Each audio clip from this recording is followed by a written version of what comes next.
ভয়ঙ্কর গুজব না চরম বাস্তবতা?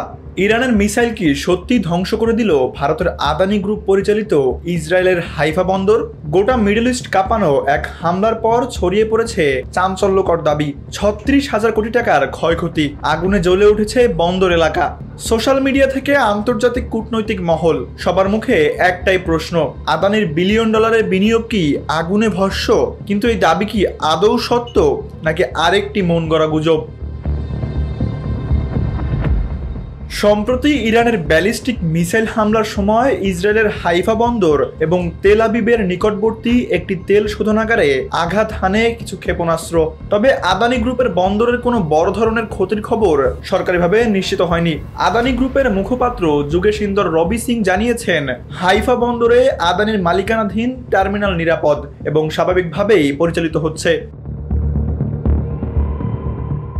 ইরানের হামলায় তেমন কোনো উল্লেখযোগ্য ক্ষতি হয়নি।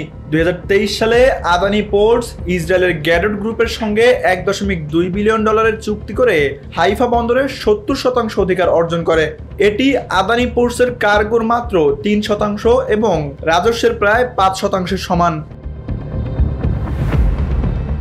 পূর্বের সংঘর্ষগুলিতে হাইফা বন্দরের ঝুঁকির কারণে আদানি পোর্টসের শেয়ার দামে অস্থিরতা দেখা গিয়েছে, কিন্তু এইবারের ঘটনায় আর্থিক ক্ষতি খুবই সীমিত বলেই ধারণা লগ্নিকারীদের।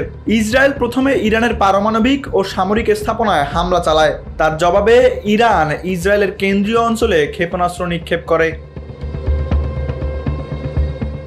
এই যুদ্ধ মধ্যপ্রাচ্যের স্থিতিশীলতাকে নতুন করে প্রশ্নের মুখে ফেলেছে। তবে আদানি গ্রুপের হাইফা বন্দর ধ্বংস হওয়ার খবর সম্পূর্ণ ভুয়ো। যুদ্ধের উত্তাপ থাকলেও ভারতীয় সংস্থাটি নিরাপদেই বন্দর পরিচালনা করে যাচ্ছে।